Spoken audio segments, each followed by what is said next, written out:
जो नए इन्वेस्टर 5 साल के लिए आने वाले हैं तो उन्हें तो कभी भी कैसा भी कहीं भी इन्वेस्ट कर दें इंडियन इक्विटी में, 5 साल अगर उनका हो रहा है।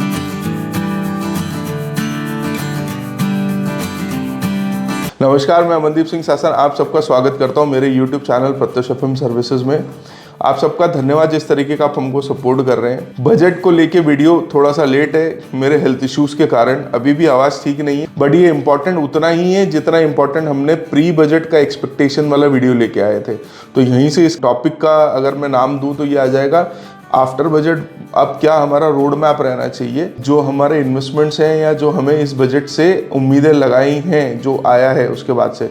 तो ये गवर्नमेंट ने क्लियरली जो बजट दिया बहुत ही अंडर प्ले करके दिया। जैसे मैंने पहले मेरे वीडियो में क्लियरली बोला था कि 3 पर्सपेक्टिव डिस्कस किए थे कि वो 3 कौन से पर्सपेक्टिव है जहाँ पे हमने इंडिविजुअल लेवल पे, इकोनॉमिकल लेवल पे और मार्केट को क्या उम्मीद है बजट से, तो वो डिस्कस किया था। वो लिंक अगर आप देखेंगे तो वो आपको पता चल जाएगा कि क्या पॉइंट्स डिस्कस हुए थे।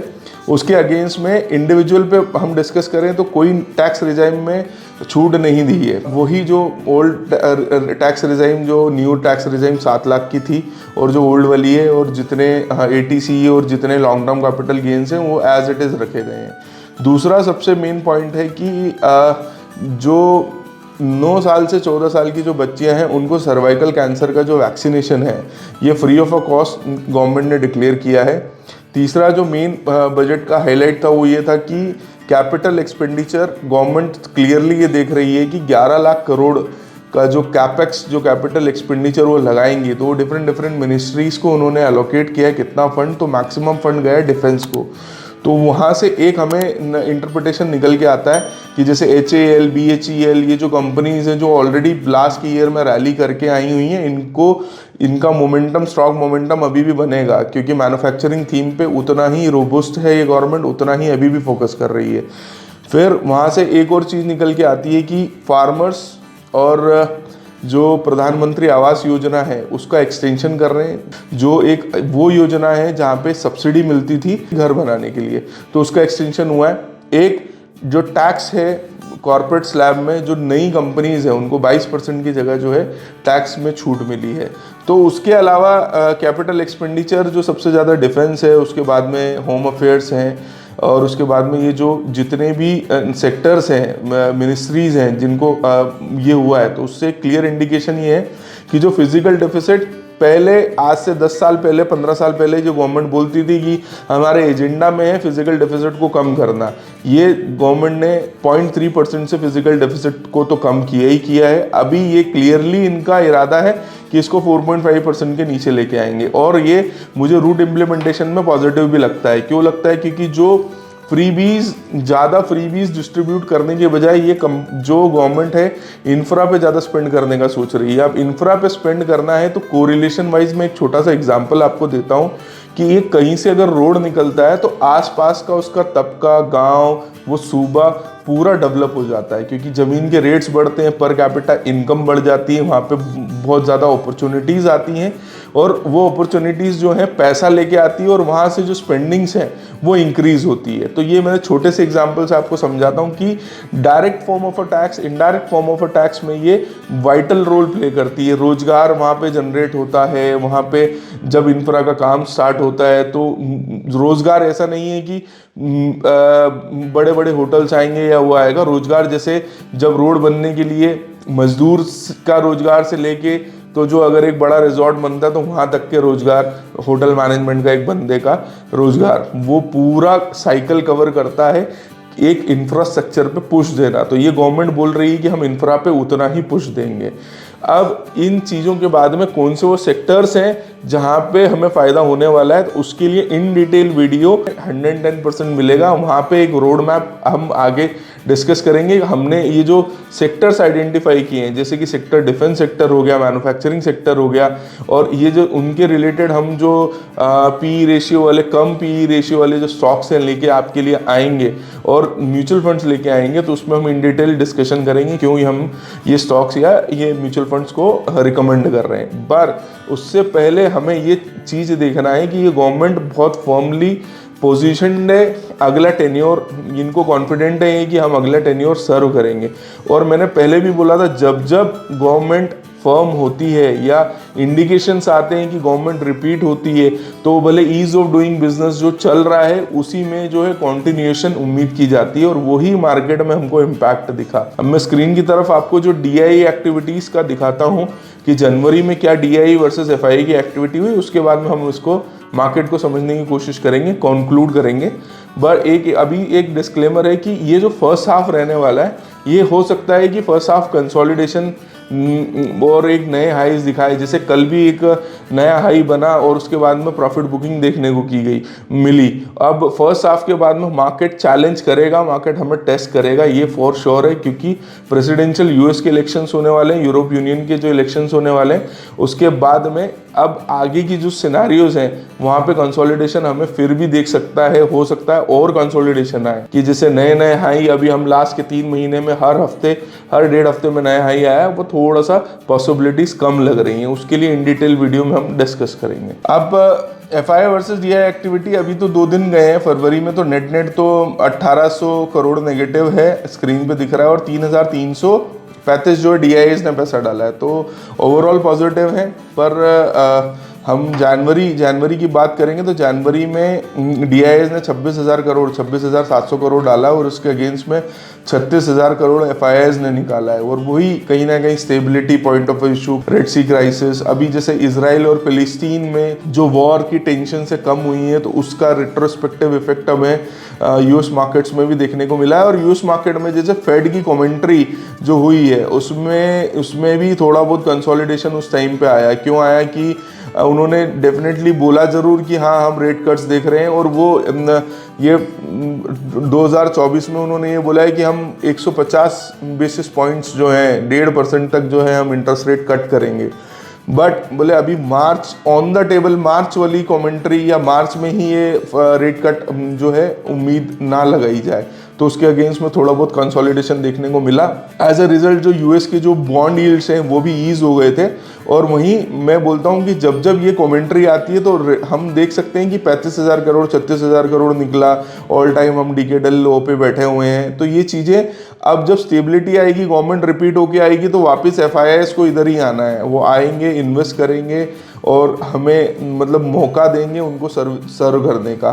तो ये हम अगर बात करते हैं तो दिसंबर में पॉजिटिव FIIs थे, फिर नेगेटिव हुए, और अभी फॉर एग्जांपल कि अभी 2 दिन ही हुए हैं फरवरी में, तो हम it's too early to comment. But crude की हम बात करें, क्रूड वापस जैसे वॉर की टेंशन्स कम हुई तो पोजिशनल वे में वापस एक डिक्लाइन मैनर में हमें देखने को मिला। क्योंकि अगर मैं बात करूं कि बीच में जैसे टेंशन्स बढ़ी थी तो 78 तक गया, उसके बाद में अभी 72 पे वापस आके सस्टेन हो गया। तो एकदम ग्रेजुअल इंक्रीज, जैसा मैं हमेशा बोलता हूं क्रूड में ग्रेजुअल इंक्रीज होता है, तो वो आपके बैलेंस ऑफ पेमेंट्स और खासकर इंडिया के बैलेंस ऑफ पेमेंट को बहुत जो है इफेक्ट करता है। Level of import versus level of export की मैं बात कर रहा हूँ। तो ये बात हो गई क्रूड की, हमने देख लिया। DII जो है एक्टिविटी देख ली, नया हाई बना, उसके बाद में वापस 1000 पॉइंट का हमने कहीं ना कहीं सेंसेक्स में कंसोलिडेशन देखा। तो कंसोलिडेशन अभी भी जब तक पे ये गवर्नमेंट ऑन पेपर वापस नहीं आती है, तो मुझे लगता है कि ये कंसोलिडेशन चलता रहेगा। कंसोलिडेशन मीन्स कि जो नए इन्वेस्टर 5 साल के लिए आने वाले हैं, तो उन्हें तो कभी भी कैसा भी कहीं भी इन्वेस्ट कर दें इंडियन इक्विटी में, 5 साल अगर उनका होराइजन है तो वो पैसा बनाते ही बनाते हैं। बट जब शॉर्ट टर्म्स हैं, शॉर्ट टर्म में अगर FIIs की बात करते हैं तो FIIs में एक हेज फंड्स होते हैं जो सब्सटैंशियल अमाउंट लगाते हैं, और एक जो FIIs जो दूसरे इंस्टीट्यूशनल इन्वेस्टर्स होते हैं, जैसे कोई प्रोविडेंट फंड होता है, किसी का जो गवर्नमेंट जो PF की स्कीम्स वाले जो इंस्टीट्यूशनल इन्वेस्टर्स होते हैं। आई होप आपको ये जो है वीडियो अच्छा लगा होगा। अगर आपको अच्छा लगा तो इसे लाइक शेयर सब्सक्राइब कीजिएगा, और अगले वीडियो में आपके पास में जो हमने जैसा प्रॉमिस किया है कि हम कौन से सेक्टर्स हैं वाले स्टॉक्स हैं जो फ़ायदा करेंगे, और कौन से म्यूचुअल फंड्स हैं जो हम इस साल के लिए हमें देखना चाहिए, वो हम डेफिनेटली आपके पास लेके आएंगे। हमने प्रॉमिस किया था पिछले वीडियो में कि जो बजट को लेके अनाउंसमेंट्स हुए हैं उसके रिलेटेड जितने सेक्टर्स हैं उससे रिलेटेड फ़ायदा होने वाले स्टॉक्स को हम आइडेंटिफाई करके लेके आएंगे आपके सामने और प्रेजेंट करेंगे। ये वीडियो हम 3 सेक्शंस में डिवाइड करेंगे। पहला सेक्शन है कि कौन से सेक्टर्स जो हैं उनको फ़ायदा होने वाला है बजट के अनाउंसमेंट से। सेकंड जो है, जो हमने स्टॉक्स आइडेंटिफाई किए हैं उसके पैरामीटर डिस्कस करेंगे कि क्यों हमने ये स्टॉक्स आइडेंटिफाई किए हैं। और थर्ड, हम उस स्टॉक्स के बारे में बात करेंगे, आपको बताएंगे कि कौन कौन से स्टॉक्स हैं जो हमने आइडेंटिफाई किए हैं। उससे पहले एक मैं आपको बात बोलना चाहता हूँ कि वेल्थ क्रिएशन जो होती है वो डेस्टिनेशन नहीं है, वेल्थ क्रिएशन है एक जर्नी है। कि हमेशा हम इस तेजो दौड़ में लगे रहते हैं कि एक डेस्टिनेशन है, वहाँ हमें जल्दी पहुँचना है, तो हम क्या करेंगे, गाड़ी तेज भगा लेंगे। नहीं, वेल्थ क्रिएशन एक जर्नी है, उसे हमें चेरिश करना चाहिए, उसे हमें आराम से पेशेंटली एंजॉय करना चाहिए। तो ये जो मैं आपको बता रहा हूँ ये मेरी 10 साल की 12 साल की मेहनत से बता रहा हूँ। और उसके बाद में ये आप ऐसा ना सोचिएगा कि आज ये स्टॉक्स आप बाई कर लेंगे या रिकमेंड अपने फाइनेंशियल एडवाइज़र की रिकमेंडेशन के बाद में इन स्टॉक्स को खरीद लेंगे तो ये आज ही 2 गुना 3 गुना 4 गुना हो जाएंगे। नहीं, ये टाइम लेंगे, ये आपको अच्छी वेल्थ क्रिएट करके देंगे, इसका मैं प्रॉमिस करता हूँ। तो स्टार्ट करते हैं। सबसे पहले सेक्टर्स कौन कौन से जो फायदा करेंगे। तो पहला सेक्टर जो है डिफेंस, क्योंकि 6 लाख करोड़ का जो बजट में जो कैपिटल एक्सपेंडिचर की बात हुई उसमें से पहला सेक्टर जो है डिफेंस को फायदा होगा। फिर सेकेंड जो हम बात करेंगे तो सोलार सेक्टर को फ़ायदा होगा। तीसरा हैवी इक्विपमेंट्स, उसको लेके मैन्युफैक्चरिंग सेक्टर को फ़ायदा होगा। चौथा जो है, अब इतना सब कुछ होगा तो क्रेडिट फैसिलिटीज़ भी होंगी, तो NBFCs जो है, नॉन बैंकिंग फाइनेंशियल कॉरपोरेशंस, और बैंक्स को इससे बैंकिंग सेक्टर को फ़ायदा होगा। और फिर जैसे एग्रीकल्चर की अगर हमने बात करी तो एग्रीकल्चर का में एग्री बेस्ड जो केमिकल कंपनीज हैं उनको इससे फ़ायदा होगा। और जैसे सर्वाइकल कैंसर का जो एक घोषणा हुआ है तो उसमें फिर टेस्ट एंड ट्रायल्स चलेंगे डिफरेंट फार्मा कंपनी से, तो उससे रिलेटेबल फ़ायदा होगा फार्मा कंपनीज को। तो ये हमने बताया कि ये कौन कौन से सेक्टर्स को जो है वो फ़ायदा होगा। अब सेकेंड पार्ट पे आते हैं कि हमने क्या क्राइटेरिया रखा है ये स्टॉक्स को सिलेक्ट करने के लिए। तो सबसे पहला क्राइटेरिया हमने रखा है कि स्टॉक कहीं ओवरबॉट जोन में तो नहीं है। अब ओवरबॉट जोन और ओवर प्राइस जोन दोनों डिफरेंट चीज़ें। ओवर प्राइस मतलब कि 100 रुपये उसका एक्चुअल भाव होना चाहिए और कहीं ना कहीं वो 120-130 रुपये पे ट्रेड हो रहा है, तो मतलब ओवर प्राइस्ड है। बट ओवरबॉट जोन वो होता है कि कहीं ज़रूरत से ज़्यादा तो इस स्टॉक को खरीद नहीं लिया गया है, तो वो ओवरबॉट जोन का हमेशा ध्यान रखना चाहिए। सेकेंड, हमने जो ध्यान रखा है इस स्टॉक को आइडेंटिफाई करने के लिए कि इसका पी रेशियो कहीं ज़्यादा तो नहीं है। तो थर्ड पॉइंट है कि हमने कंपनी के ग्रोथ पैरामीटर्स को देखा है, रेवेन्यू को देखा है, उसके प्रॉफिट्स को देखा है, नेट इंटरेस्ट मार्जिन्स को देखा है, और उसके पीयर के कंपटीशन के वर्सेस उसका परफॉर्मेंस को हमने देखा है। फोर्थ पॉइंट जो हमने रखा है कि ये जो स्टॉक है जिसका हम डिस्कस करेंगे तो उसको कितने % जो एनालिस्ट है वो उसको रिकमेंड करते हैं कि इसको आपको बाई करना चाहिए। तो हमने ट्राई किया है कि ये क्लोज टू 80% या 90% या 100% ऐसे कुछ स्टॉक्स हों। कुछ स्टॉक्स ऐसे भी हैं जिसको 100% एनालिस्ट ने रिकमेंड किया है। एनालिस्ट की डेफिनेशन जो कि कोई फाइनेंशियल कंपनीज में अपनी सेवा दे रहे हैं और जो भी एक्सपर्टीज़ हैं इस लाइन के, उनको एनालिस्ट की कैटेगरी में रखा है। साइड मैंने इसमें रेफर करी है वो है टिकर टेप, क्योंकि मेरा उसका प्रीमियम सब्सक्रिप्शन है। स्क्रीनर भी एक करके ऐप है जिससे आप ये देख सकते हैं। फिफ्थ जो मेन पॉइंट है वो ये है कि हमने इसे देखा है कि टॉप परफॉर्मिंग म्यूचुअल फंड्स में इनका कितना वेटेज है। फॉर एग्जाम्पल, अगर मैं एक एग्जाम्पल लेता हूँ कि अगर 3000 करोड़ का कोई फंड है, उसमें एक स्टॉक जो हमने लिया है इसका सिग्निफिकेंट 1% का पोर्टफोलियो होल्डिंग है या नहीं है। सेकंड, कि अगर मैं एक स्पेशल, जैसे मैंने बात की कि मैं स्मॉल सेक्टर की, स्मॉल कैप की बात करता हूँ, तो स्मॉल कैप में क्या वो fund 2-3 small cap different AMCs वालों ने फॉलो किया है कि नहीं किया है। तो ये 5 पैरामीटर्स हैं जो हमने सेलेक्ट किए हैं, और हम उस सिलेक्शन के बाद में कुछ 15 या 16 ऐसे स्टॉक्स लेके आए हैं जो इन सब सेक्टर्स को बिलोंग करते हैं, और जो सब इन जो क्राइटेरिया जो हमने डिस्कस किए हैं, 5 जो पॉइंट्स डिस्कस किए हैं, उन पे ये फुलफिल करते हैं, और उसके बाद हम आपको रिकमेंड कर रहे हैं। रिकमेंडेशन मतलब एजुकेशनल पर्पस के लिए, आप इसे प्लीज़ ये कोई टिप ना समझिएगा। अगर आपको इसमें इन्वेस्ट करना है तो आप इसको अपने फाइनेंशियल एडवाइजर से कंसल्ट करके ही इसमें डिसीजन लीजिएगा। अब हम बात करते हैं वो कंपनीज, कौन कौन सी कंपनीज जो हमने आइडेंटिफाई की हैं। सेक्टर तो हम चलते जाएंगे, मैं खाली नाम बताऊंगा क्योंकि मैंने 5 पैरामीटर्स डिस्कस किए हैं कि किस बेसिस पे मैंने उस स्टॉक को सिलेक्ट किया है। तो सबसे पहला नाम है क्रेडिट एक्सेस ग्रामीण लिमिटेड। ये फाइनेंस, बेसिकली फाइनेंस सेक्टर से स्टॉक आता है। और हिंडाल्को इंडस्ट्री लिमिटेड सेकेंड है। अब मैं तीसरा जो स्टॉक है वो है कैन फिन होम्स लिमिटेड, अगेन ये फिनेंस कैटेगरी से आता है। चौथा PSU बैंक है, वो है इंडियन बैंक। अगर मैं बात करता हूँ तो ये अंडर प्राइस्ड है और ओवरबॉट जोन में नहीं है, ये सबसे बड़ा इसका एक क्राइटेरिया है। और फिर उसके बाद का स्टॉक का नाम है वोल्टैम ट्रांसफॉर्मर्स लिमिटेड, ट्रांसफॉर्मर में डील करती है कंपनी और ये ओवरबॉट जोन में नहीं है। उसके बाद जो स्टॉक का नाम है वो है अनूप इंजीनियरिंग लिमिटेड, इंजीनियरिंग के इक्विपमेंट्स बनाती है कंपनी और थोड़ा सा महंगा स्टॉक है। मैंने बताया कि आप 1 या 2 क्वांटिटी ले सकते हैं, बट आप इसको देख सकते हैं अगर आपको लेना है। अगर एब्सोल्यूट टर्म्स में बात करेंगे तो परसेंटेज ज़्यादा मैटर करता है। अगला जो स्टॉक है वो पावर फाइनेंस कॉर्पोरेशन लिमिटेड है। जैसे IRFC है वो पीयर कंपनी है इसकी, वैसे ये पावर फाइनेंस कॉर्पोरेशन लिमिटेड है और ये स्टॉक जो है ये अंडर प्राइस्ड भी है और ओवरबॉट जोन में भी नहीं है। उसके बाद वाले स्टॉक की बात करें तो TD पावर सिस्टम्स लिमिटेड है, हैवी इलेक्ट्रिकल इक्विपमेंट्स बनाती है कंपनी और ये ओवर प्राइस्ड है बट ओवरबॉट जोन में नहीं है। उसके बाद कंपनी का नाम है वो है PNC इंफ्राटेक। ये कंपनी कंस्ट्रक्शन और इंजीनियरिंग में डील करती है और 100% एनालिस्ट की रेटिंग में एनालिस्ट बोलते हैं इसे खरीदना चाहिए।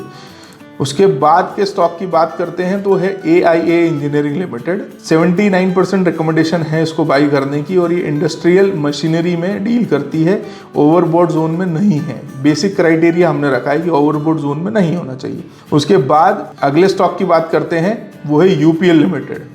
UPL लिमिटेड डील करता है फर्टिलाइजर्स और एग्रोकेमिकल में, जैसे नोवा एग्रीटेक और इसके पीयर्स हैं। उसके बाद वाले स्टॉक का नाम है भारत इलेक्ट्रॉनिक्स लिमिटेड।